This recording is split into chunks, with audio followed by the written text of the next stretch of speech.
Spicer stands by Trump inauguration size claims on Kimmel early 8 months after entering the White House and 2 weeks after exiting it. Sean Spicer still won't say President Donald Trump's inaugural crowd wasn't the largest ever.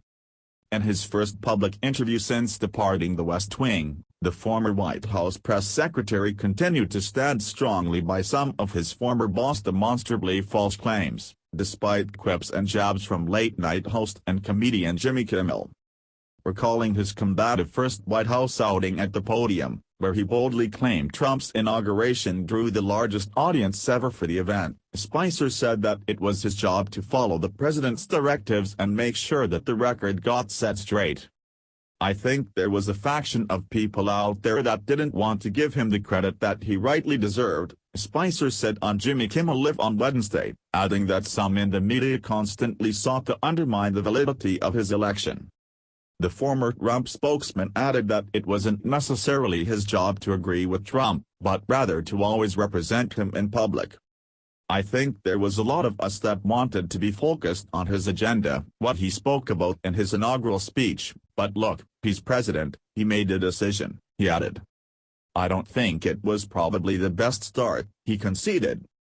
Spicer also addressed President Trump's frequent social media posting habits, saying there were times where he may have wanted to go to bed, only to notice a new Trump tweet and think, "This is going to be a longer night."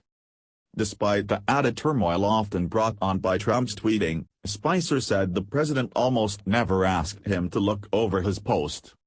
"I don't believe, maybe one or twice," he said.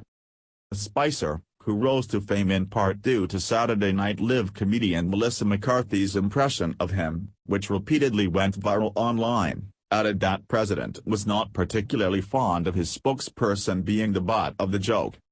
"I don't think he found it as humorous as others," Spicer said. Spicer resigned from his perch atop the White House press podium in late July amid a staffing shakeup that ushered in the era of Communications Director Anthony Scaramucci, an era that lasted just over a week.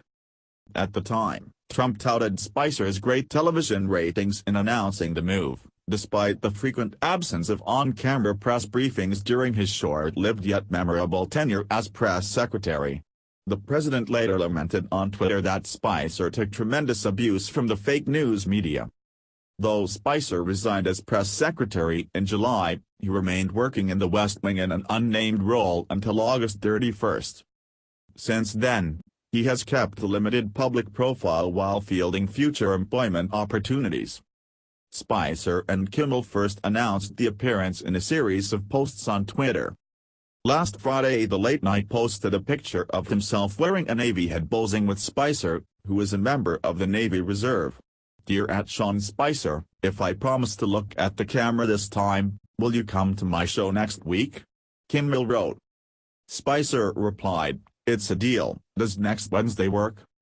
2 days prior, Spicer announced he had joined the profitable paid speakers circuit with Worldwide Speakers Group.